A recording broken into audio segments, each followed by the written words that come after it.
안녕하세요. 박희정입니다. 오늘 저는 최근 한일 간 무역 분쟁에 대해서 한 말씀 드릴까 합니다. 일본의 경제 도발과 실사구시 한번 생각해 보도록 하겠습니다. 지금의 무역 분쟁은 역사적인 근원을 따져 올라간다면 1965년 한일 국교 정상화 때부터 우리가 경제 개발을 하면서 일본의 의존적인 무역부도 경제 구조가 심화된 결과이기도 합니다. 그런데 우리가 보면 일본이 잘하는 것과 한국이 잘하는 것, 이런 국제 분업 체제의 성공적인 면이 한일 반도체 산업이라고 볼 수도 있는데요. 제가 말씀드리고자 한 것은 과거의 어떤 잘잘못을 이야기하는 것이 아니라 우리가 현실적으로 지금 타개해 나가야 할 현실 경제에 대해서 어떻게 우리가 국익을 방어하고 앞으로 대한민국의 발전을 생각할 것인가, 그런 고민적인 차원에서 말씀을 드릴까 합니다. 일본은 우리의 수천 년 오랜 역사적인 숙적이라고도 할 수 있습니다. 이 일본이 근대화를 먼저 함으로 해서 우리가 과거에 식민 지배를 받기도 했지만 거꾸로 일본의 그런 근대화의 아들 한 이웃 국가의 도움으로 약간의 경제 성장을 하는데도 사실은 서로 많은 긍정적인 효과도 있었던 사실이죠. 그렇게 해서 우리가 지난 60년간 경제 성장한 결과 우리가 지금은 일본의 3분의 1 정도 경제 규모, 세계 무역 규모도 봤을 때는 9위, 또 세계 경제 규모도 봤을 때는 12위권 정도를 기록하고 있죠. 참 놀라운 발전입니다. 이 대목에서 일본은 그렇게 생각할 겁니다. 미국이 중국 GDP의 70% 정도 수준을 오니까 아시다시피 미국은 세계 패권 전쟁의 일환으로 중국을 따돌리려고 하고 있죠. 과거에 러시아, 소련을 붕괴시키고 그 다음에 그 앞에는 1985년 플라자 합의를 통해서 세계 경제강국 2위로 부상한 일본을 상당히 따돌려 버렸죠. 거기에서 창안했던 일본은 한국이 통일한국으로 가게 됨으로 해서 굉장히 위기의식을 느낀 여러가지 복합적인 요인이 있지 않나 생각합니다. 당장은 일본의 참의원 선거에 압승하기 위해서 또한 개헌선을 확보하기 위해서 이런 반도체 디스플레이 부품 소재 수출 규제를 감행했다, 이렇게 보기도 하는데요. 크게 보면 일본은 통일한국이 가는 그런 도정의 역사를 그냥 보고 싶지 않았을 것입니다. 그래서 우리는 지금의 이 일본의 경제 도발을 어떻게 하면 슬기롭게 방어하고 우리가 계속 발전할 수 있는가에 대한 실사구시에 대해서 한번 생각해 봐야 할 것입니다. 일본은 지금 현재로서는 부인할 수 없는 세계 부품 소재 강국입니다. 그거는 아무도 부인할 수 없죠.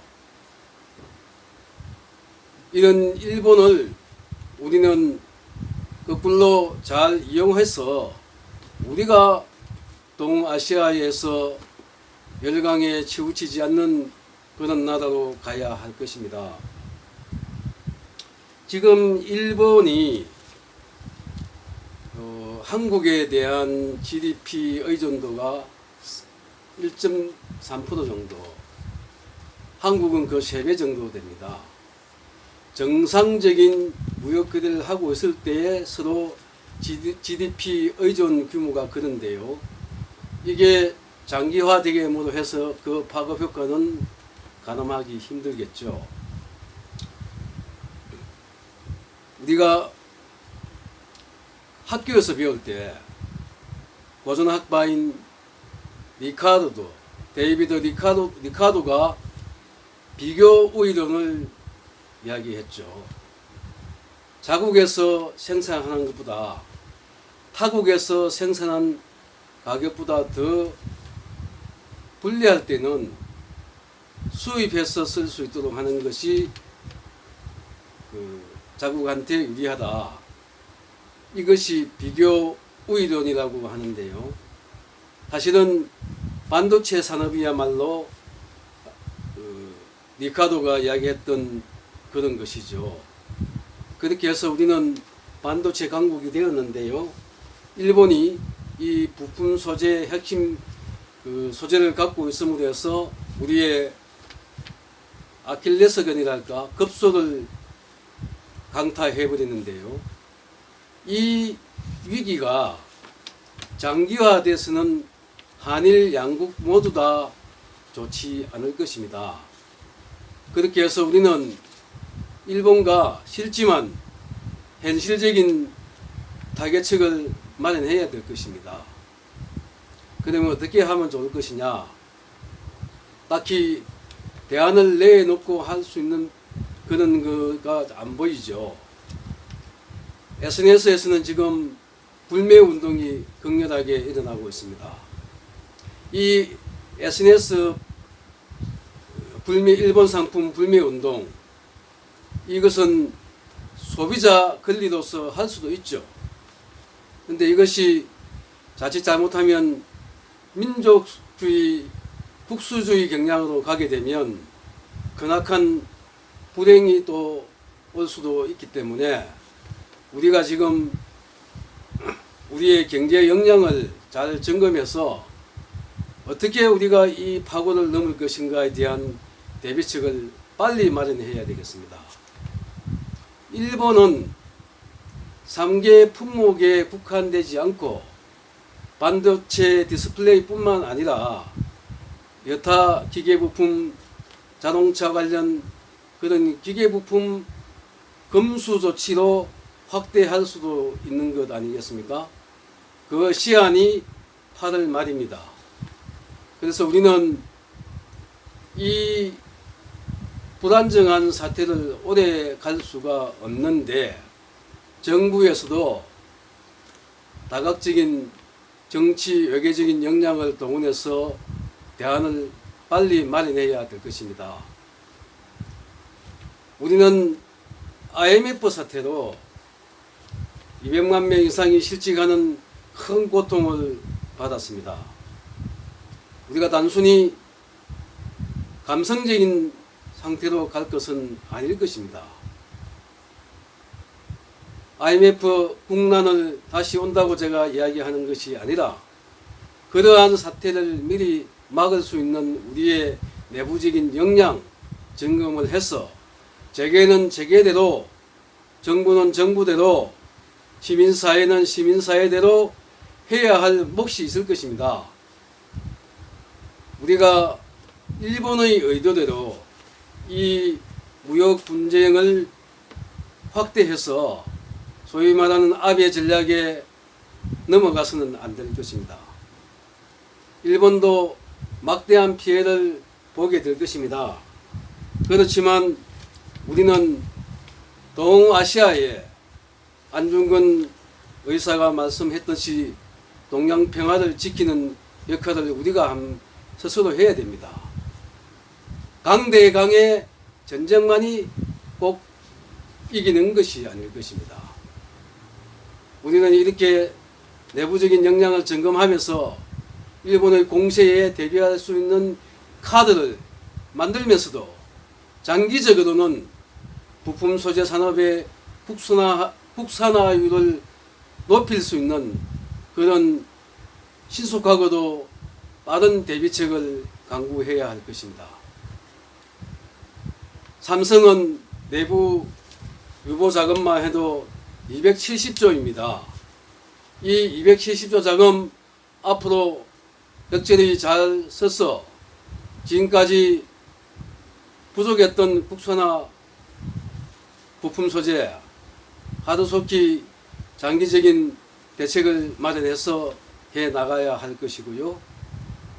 정부는 일본과의 여러 가지 대외 채널을 가동해서 일본의 굴욕적인 항복의 모습이 아닌 여러 가지 전략적인 카드를 내세워서 일본과 이 사태를 마무리할 수 있는 카드를 준비해야 할 것입니다. 예를 들자면 미국이 대이란 봉쇄를 위해서 국제 다국적군을 요청했지 않습니까? 이럴 때 이런 제안에 미국과의 협상을 통해서도 일본의 예봉을 막을 수 있는 협상을 빨리 해야 될 것입니다. 정치력과 외교력을 총동원해서 우리가 지금 많이 보이는 파고를 막을 수 있어야 될 것입니다. 97년 IMF 오기 전에 일본과 서방 자금이 빠져나갔습니다. 그때 한보 기아 사태를 장기간 해결하지 않고 방치하기 때문에 따라서 외국계 자금이 물밀듯이 빠져나가는 그런 역사적인 전례를 우리가 다 알고 있습니다. 일본은 2017년 통화 수합을 중단했습니다. 2001년도에 통화 수합 체결했던 것을 그 규모를 확대하다가 2017년 일본은 위안부 소녀상 문제로 해서 통화 수합을 중단을 했죠. 지금은 수출 규제 품목이 세계 품목에서 확대되고 곧 이어 금융 자금 철수를 예고하고 있지 않습니까? 금융 자금 예고 철수가 되어 있는 상태에서 일본이 막상 일본계 자금을 한국 정권 시장이나 재계 투자되어 있는 데서 빠져나가 버리면 미국계 3대 신용평가사도 한국의 신용등급을 내릴지도 모릅니다. 그렇게 되면 서방의 자금도 빠져나갈 수도 있을 것입니다. 그러한 시나리오를 우리는 충분히 가상할 수 있기에 그 대비책을 빨리 서둘러야 될 것입니다. 일본은 현실적으로 우리는 3만 불, 일본은 3만 9천 불, GDP도 높을 뿐더러 우리의 GDP보다 3배 정도 높은 경제 강국입니다. 우리가 일본한테 굴복하자는 것이 아니라 우리의 내부 점검, 우리의 내부 역량 점검해서 이 사태를 넘을 수 있는 대비책이 뭔가 전 내각이 총동원돼서 이 방법을 찾아내야 합니다. 일본이 통일 한국을 두려워하듯이 그들도 여러 가지 자국의 이익을 위해서 이런 일을 벌리지 않습니까? 그렇다면 우리도 당할 수는 없기에 강대강으로 갈 수만 있는 것이 아니라 우리가 현실적으로 이 국민을 넘길 수 있고 우리의 국익을 방어할 수 있는 게 현실적인 대비책이 빨리 나와야 되겠다. 그렇게 생각을 합니다. 우리는 아시다시피 세계 30, 50클럽의 대열에 들어선 7대 강국이죠. 소득 3만 불 이상, 인구 5천만 명 이상, 그런 7대 클럽의 강국에 들어가 있는데요. 우리는 여기에서 자족할 것이 아니라 세계가 지금 주목하고 있습니다. 한국이 과연 이 위기를 어떻게 넘길 것이냐 보고 있지 않겠습니까? 우리는 여태까지 위기가 왔을 때 전 민족이 단합해서 뭉쳐서 나아간 적이 한두 번이 아닙니다. IMF 때 금모으기 운동을 해서 그런 외환 위기를 극복했듯이 지금의 이 사태를 정부가 앞서서 나서서 새로운 돌파구를 열어줘야 할 것입니다. 그리고 중소기업, 재기업, 대기업에 있는 분들은 우리가 지금 갖고 있는 실력을 점검해서 일본이 아픈 곳을 찔렀지만 이 아픔을 국산화, 탈일본화 하는 계기로 삼아야 될 것입니다.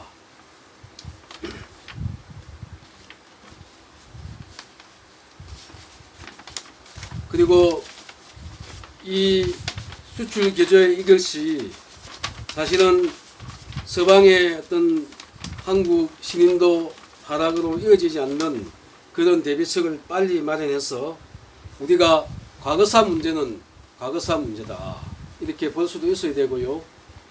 이것이 일본이 정치적인 문제를 가지고 경제를 건드린 것은 사실은 좋지 않은 선례를 한 것이거든요.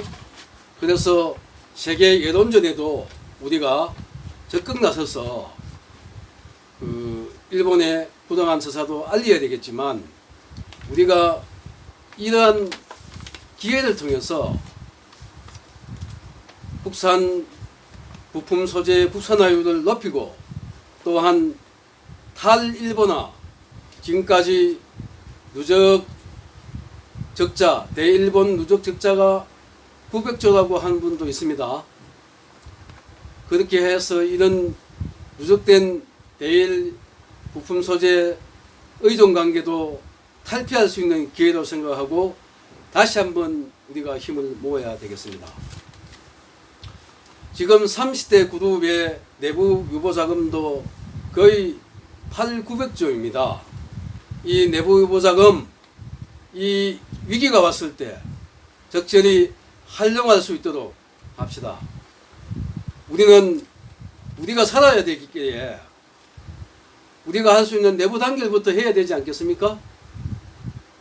지금은 어쩌면 큰 경제적 국난이 올 수 있다고도 미리 생각하고 대비를 확실하게 해서 우리가 명실상부한 경제 강국으로 나아가는데 이 위기가 하나의 기회로 될 수 있도록 해 나가야 되겠습니다.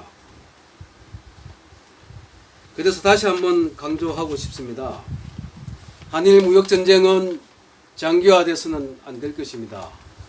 이것은 양국 모두에게도 불행이 될 것이고 특히 한국은 일본보다 더 피해 볼 수도 있습니다. 정부가 정치적인 외교적인 총역량을 총동원해서 이런 타개책을 먼저 내놓고 나서주길 바랍니다. 통일한국 우리가 꼭 가야 할 것입니다. 그 과정에 일본과 중국, 미국의 입장이 다 다를 것입니다. 그들한테 우리가 내밀 수 있는 카드 다시 한번 이 기회에 우리가 만들고 준비해야만이 통일이 될 것입니다.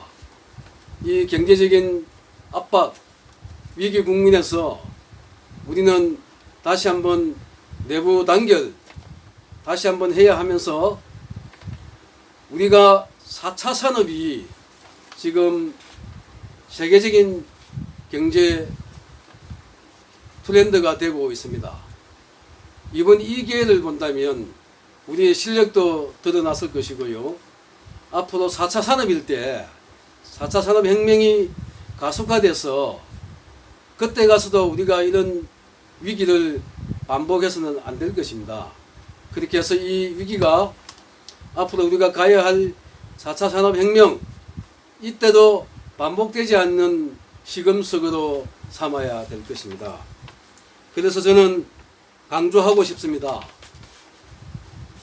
우리가 감성적으로만 대응할 것이 아니라 이성적으로 이 국면을 판단하고 분석해서 우리가 일본한테 앞으로는 경제적인 그런 도발에 흔들리지 않는 나라가 될 수 있도록 이 기회를 선용해야 하겠습니다. 심각한 경제 국면이 다시 찾아오지 않도록 우리는 우리의 일을 다시 할 수 있도록 준비합시다. 그렇게 해서 우리는 장차 이 파고를 넘기면서 통일 한국으로 가게 되면 반드시 우리는 세계에서 다른 열강들이 함부로 도발하거나 침략할 수 없는 그런 경제 강국뿐만 아니고 큰 강대국으로 갈 수 있는 날이 될 거로 생각합니다. 다시 한번 말씀드리고자 합니다.